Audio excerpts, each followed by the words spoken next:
A very good evening to everybody. Today, we'll be doing a complete listening test.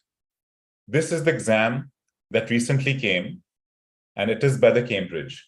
So we have got this for you, and it's going to remain here on this channel, so you can practice it again and again till you get a perfect score. So we'll be getting the scores, and we'll be working on it properly. So please stay in the video till the end. So let us start working on this. Good evening to everybody. Today, so let us start working on it.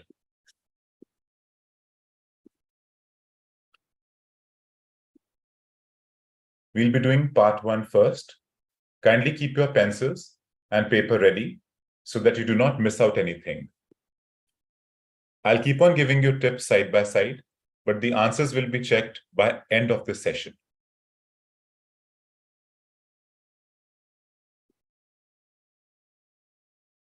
This is part 1, so I'll be playing this first, the first 5 questions of part 1. Part 1. You will hear a woman from a job agency giving information to a man about work in a chain of restaurants. First, you have some time to look at questions 1 to 5.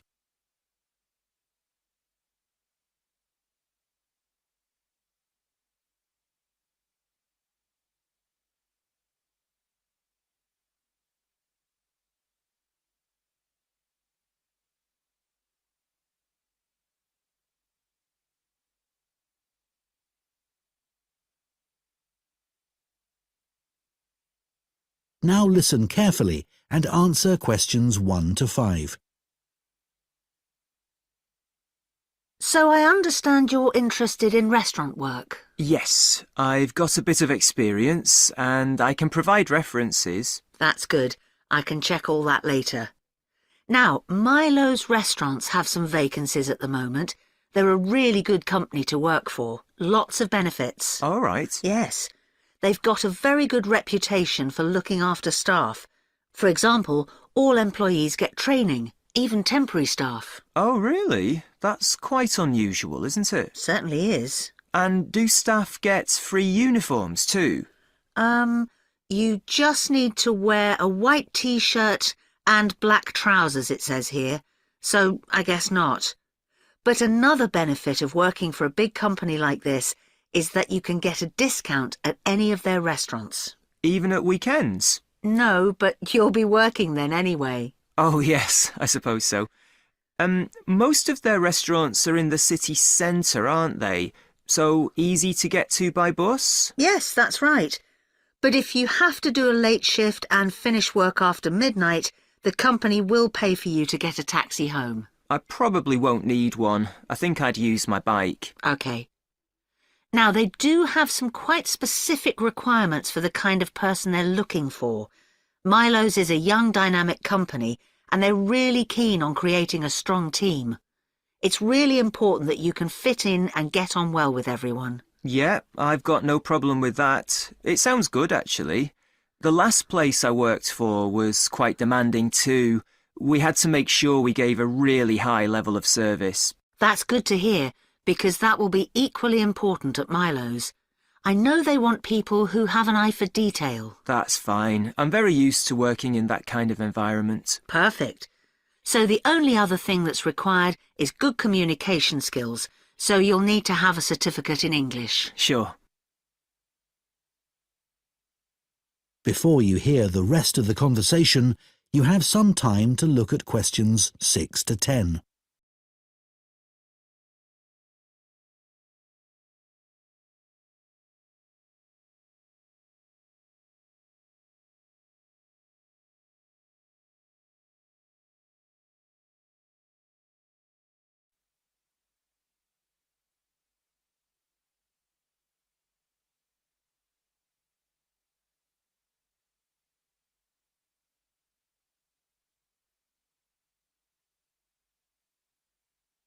Now listen and answer questions 6 to 10. OK, let's have a look at the current job vacancies at Milo's. The first one is in Wivenhoe Street. Sorry, where? Wivenhoe. W-I-V-E-N-H-O-E. S-O-E. It's quite central, just off Cork Street. Oh, right. They're looking for a breakfast supervisor. That would be okay. So you're probably familiar with the kind of responsibilities involved. Obviously checking that all the portions are correct, etc. And then things like checking all the procedures for cleaning the equipment are being followed. Okay. And what about the salary? In my last job, I was getting £9.50 per hour. I was hoping to get a bit more than that. Well, to begin with, you'd be getting £9.75, but that goes up to £11.25 after 3 months. That's not too bad. And I suppose it's a very early start. That's the only unattractive thing about this job. But then you have the afternoons and evenings free. So the restaurant starts serving breakfast from 7 a.m, and you'd have to be there at 5:30 to set everything up. But you'd be finished at 12:30. Well, as you say, there are advantages to that. Now, you might also be interested in the job at the City Road branch. That's for a junior chef, so again a position of responsibility. I might prefer that, actually. Right. Well, obviously this role would involve supporting the sous chef and other senior staff. And you'd be responsible for making sure there's enough stock each week and sorting out all the deliveries. I've never done that before, but I imagine it's fairly straightforward once you get the hang of it. Yes. And you'd be working alongside more experienced staff to begin with, so I'm sure it wouldn't be a problem. The salary's slightly higher here. It's an annual salary of £23,000. Right. I know that if they like you, it's likely you'll be promoted quite quickly, so that's worth thinking about. Yes, it does sound interesting. What are the hours like? The usual, I think. There's a lot of evening and weekend work, but they're closed on Mondays. But you do get one Sunday off every 4 weeks. So would you like me to send off your CV? That is the end of part 1. You now have 1 minute to check your answers to part 1.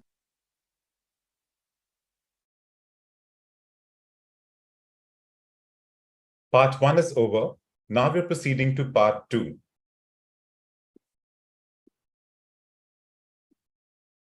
We will be checking all the answers in the end. This is part 2. Nowadays, part 2 and part 3 are all alphabet-based questions. That means you have to write down the letters from A to Z in the answers. Part 2. You will hear a talk to members of the public about plans for a new housing development near a town called Nunston. First, you have some time to look at questions 11 to 14.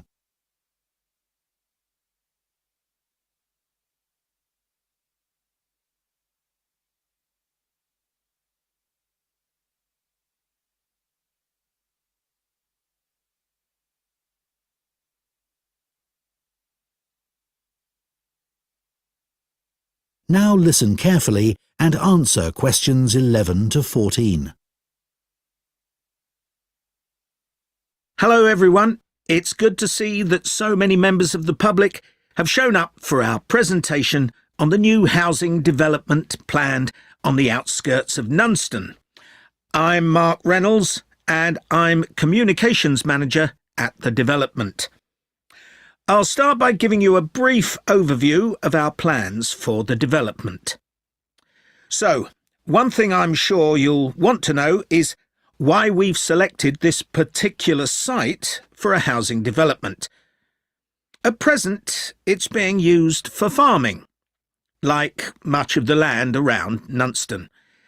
But because of the new industrial centre in Nunston, there's a lot of demand for housing for employees in the region, as many employees are having to commute long distances at present. Of course, there's also the fact that we have an international airport just 20 minutes drive away. But although that's certainly convenient, it wasn't one of our major criteria for choosing the site. We were more interested in the fact that there's an excellent hospital just 15 kilometres away, and a large secondary school even closer than that. One drawback to the site is that it's on quite a steep slope, but we've taken account of that in our planning, so it shouldn't be a major problem. We've had a lot of positive feedback about the plans. People like the wide variety of accommodation types and prices, and the fact that it's only a short drive to get out into the countryside from the development.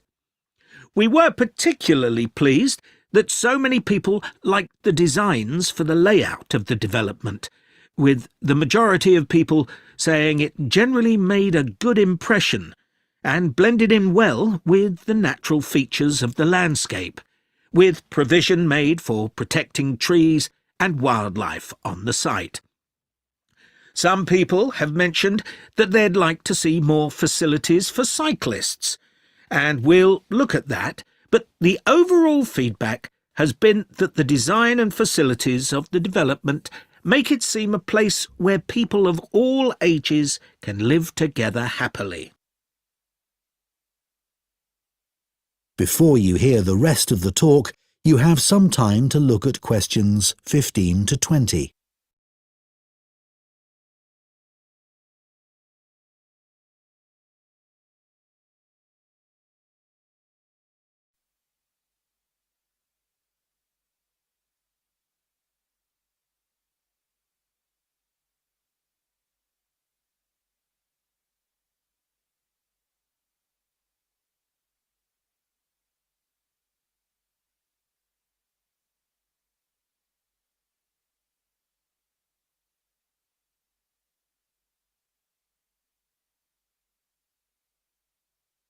Now listen and answer questions 15 to 20. OK, so I'll put a map of the proposed development up on the screen. You'll see it's bounded on the south side by the main road, which then goes on to Nunston. Another boundary is formed by London Road on the western side of the development. Inside the development, there'll be about 400 houses and 3 apartment blocks. There'll also be a school for children up to 11 years old. If you look at the south entrance at the bottom of the map, there's a road from there that goes right up through the development. The school will be on that road, at the corner of the second turning to the left. A large sports centre is planned with facilities for indoor and outdoor activities. This will be on the western side of the development, just below the road that branches off from London Road. There'll be a clinic where residents can go if they have any health problems. Can you see the lake towards the top of the map? The clinic will be just below this, to the right of a street of houses. There'll also be a community centre for people of all ages. On the northeast side of the development, there'll be a row of specially designed houses specifically for residents over 65, and the community centre will be adjoining this. We haven't forgotten about shopping. There'll be a supermarket between the 2 entrances to the development. We're planning to leave the 3 large trees near London Road, and it'll be just to the south of these. It's planned to have a playground for younger children. If you look at the road that goes up from the south entrance, you'll see it curves round to the left at the top, and the playground will be in that curve with nice views of the lake. OK, so now, does anyone have any questions? That is the end of Part 2. You now have 30 seconds to check your answers to Part 2.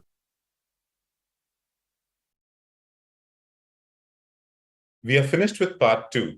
Now we're going to start with part 3. Make it sure you have your pencil and paper ready so that you can keep on writing down the answers as you listen.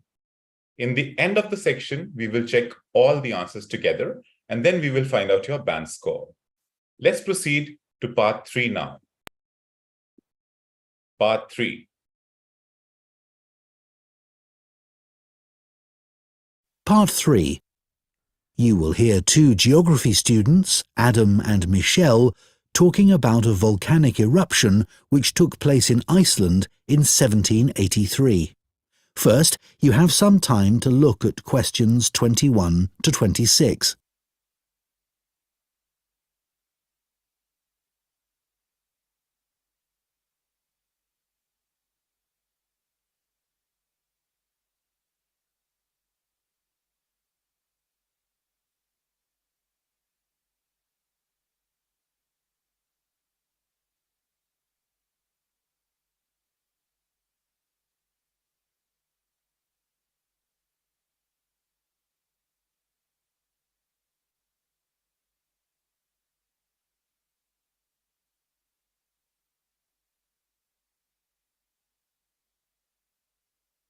Now listen carefully and answer questions 21 to 26.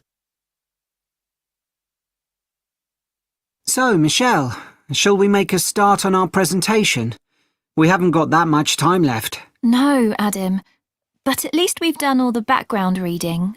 I found it really interesting. I'd never even heard of the Laki eruption before this. Me neither. I suppose 1783 is a long time ago. But it was a huge eruption, and it had such devastating consequences. I know. It was great there were so many primary sources to look at. It really gives you a sense of how catastrophic the volcano was. People were really trying to make sense of the science for the first time. That's right. But what I found more significant was how it impacted directly and indirectly on political events, as well as having massive social and economic consequences. I know. That should be the main focus of our presentation. The observations made by people at the time were interesting, weren't they? I mean, they all gave a pretty consistent account of what happened, even if they didn't always use the same terminology. Yeah. I was surprised there were so many weather stations established by that time. So, you can see how the weather changed often by the hour. Right. Writers at the time talked about the Laki haze to describe the volcanic fog that spread across Europe. They all realised that this wasn't the sort of fog they were used to. And, of course, this was in pre-industrial times, so they hadn't experienced sulphur-smelling fog before. No, that's true. Reports from the period blamed the haze for an increase in headaches, respiratory issues and asthma attacks. And they all describe how it covered the sun and made it look a strange red colour. Must have been very weird.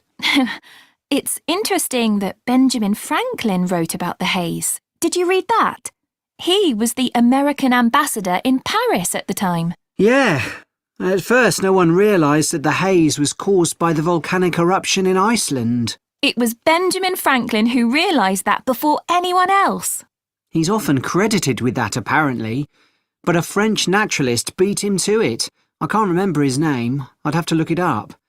Then other naturalists had the same idea, all independently of each other. Oh, right. We should talk about the immediate impact of the eruption, which was obviously enormous, especially in Iceland, where so many people died. You'd expect that, and the fact that the volcanic ash drifted so swiftly, but not that the effects would go on for so long, or that 2 years after the eruption, strange weather events were being reported as far away as North America and North Africa. No, I found all that hard to believe too. It must have been terrible, and there was nothing anyone could do about it, even if they knew the ash cloud was coming in their direction. Before you hear the rest of the discussion, you have some time to look at questions 27 to 30.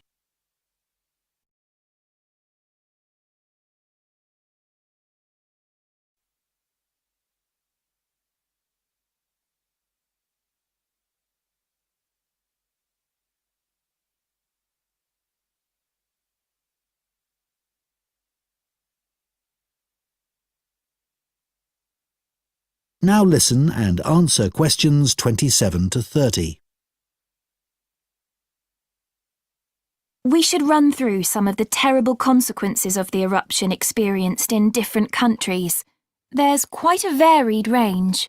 Starting with Iceland, where the impact on farming was devastating. One of the most dramatic things there was the effect on livestock as they grazed in the fields. They were poisoned because they ate vegetation that had been contaminated with fluorine as a result of the volcanic fallout. That was horrible. In Egypt, the bizarre weather patterns led to a severe drought, and as a result the Nile didn't flood, which meant the crops all failed. It's so far from where the eruption happened, and yet the famine there led to more people dying than any other country. It was worse than the plague. OK. Then, in the UK, the mortality rate went up a lot, presumably from respiratory illnesses. According to one report, it was about double the usual number and included an unusually high percentage of people under the age of 25. I think people will be surprised to hear that the weather in the USA was badly affected too. George Washington even makes a note in his diary that they were snowbound until March in Virginia. That was before he became president. Yes, and there was ice floating down the Mississippi, which was unprecedented. Oh, astonishing, really. Anyway, what do you think we should include next? That is the end of part 3. You now have 30 seconds to check your answers to part 3. We are done with part 3 now. We'll be proceeding to part 4. Remember that in the listening, part 1 and part 4 are one-word answers, whereas part 2 and part 3 are alphabet-based answers. Make it sure you make the spellings correct. If you do it wrong, it's going to be wrong. You'll be penalized very heavily for wrong spellings. So let's go to part 4 and complete that part. After that, we'll be checking the answers in the end, and then we'll be taking out a band score.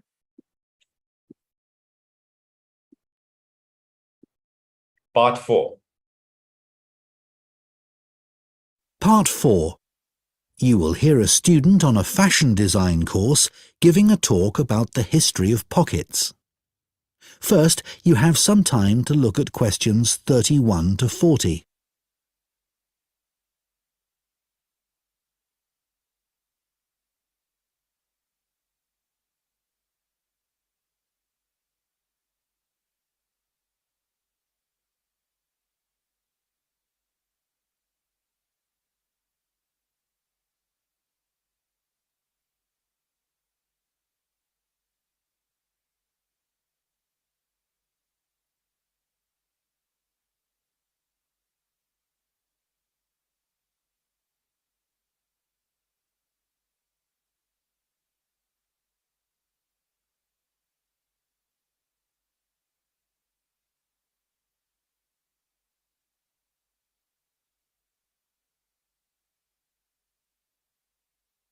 Now listen carefully and answer questions 31 to 40.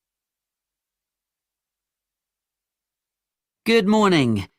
Now, we've been asked to choose an aspect of European clothing or fashion and to talk about its development over time. I decided to focus on a rather small area of clothing, and that's pockets. I chose pockets for 2 reasons, really. We all have them in jeans, jackets, coats, for example, and even though we often carry bags or briefcases as well, nothing is quite as convenient as being able to pop your phone or credit card into your pocket. Yet, I suspect that, other than that, people don't really think about pockets too much, and they're rather overlooked as a fashion item. It's certainly very interesting to go back in time and see how pockets developed for men and women. In the 18th century, fashions were quite different from the way they are now, and pockets were too. If we think about male fashion first, that was the time when suits became popular. Trousers were knee-length only, and referred to as breeches. The waistcoats were short and the jackets were long. But all three garments were lined with material, and pockets were sewn into this cloth by whichever tailor the customer used. The wearer could then carry small objects such as pencils or coins on their person and reach them through a gap in the lining. Coat pockets became increasingly decorative on the outside for men who wanted to look stylish, but they were often larger but plainer if the wearer was someone with a profession who needed to carry medical instruments, a doctor or physician, for example.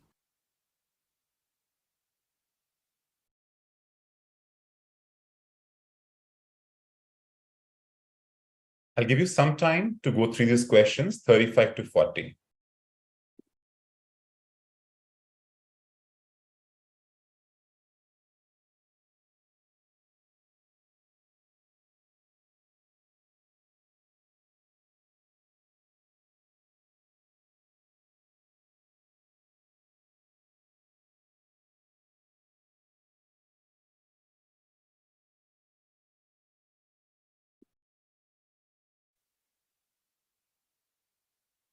The development of women's pockets was a little different. For one thing, they weren't nearly as visible or as easy to reach as men's. In the 18th and 19th centuries, women carried numerous possessions on their person, and some of these could be worth a lot of money. Women were more vulnerable to theft, and wealthy women, in particular, worried constantly about pickpockets. So, what they did was to have a pair of pockets made that were tied together with string. The pockets were made of fabric, which might be recycled cloth if the wearer had little money, or something more expensive, such as linen, sometimes featuring very delicate embroidery. Women tied the pockets around their waist, so that they hung beneath their clothes. Remember, skirts were long then, and there was plenty of room to hide a whole range of small possessions between the layers of petticoats that were commonly worn. They would have an opening in the folds of their skirts, through which they could reach whatever they needed, like their perfume. Working women, of course, also needed to carry around items that they might use for whatever job or trade they were involved in, but their pairs of pockets still remained on the inside of their clothing. They just got bigger or longer, sometimes reaching down to their knees. So, the tie-on pockets went well into the 19th century, and only changed when fashion altered towards the end of that period. That's when dresses became tighter and less bulky, and the pairs of pockets became very noticeable. They stood out too much and detracted from the woman's image. Women who had been used to carrying around a range of personal possessions, and still wanted to, needed somewhere to carry these items about their person. That was when small bags, or pouches as they were known, came into fashion, and, of course, they inevitably led onto the handbag of more modern times, particularly when fashion removed pockets altogether. That is the end of part 4. You now have 1 minute to check your answers to part 4.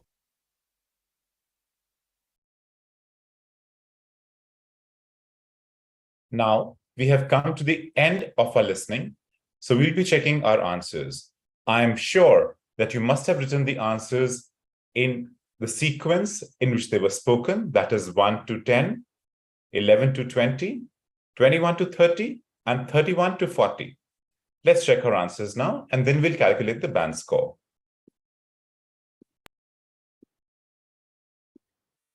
Let's check the answers.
Now, we will check your band score.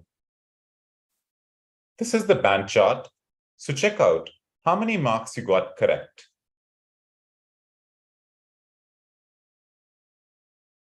Check out the correct number of questions that you had, and accordingly, figure out your band score. It's a very simple band chart, and in case you have missed out some questions, I would request you to rewind this video, check it from the starting, and keep on doing it till you get a perfect score of 40 out of 40. I request you to write down your bands in the comment section below. Thank you so much for being with us, and I hope that you like this video. It is the latest examination that I have shared with you. Enjoy the preparation of IELTS exam and wishing you all the best for the real exam. Thank you.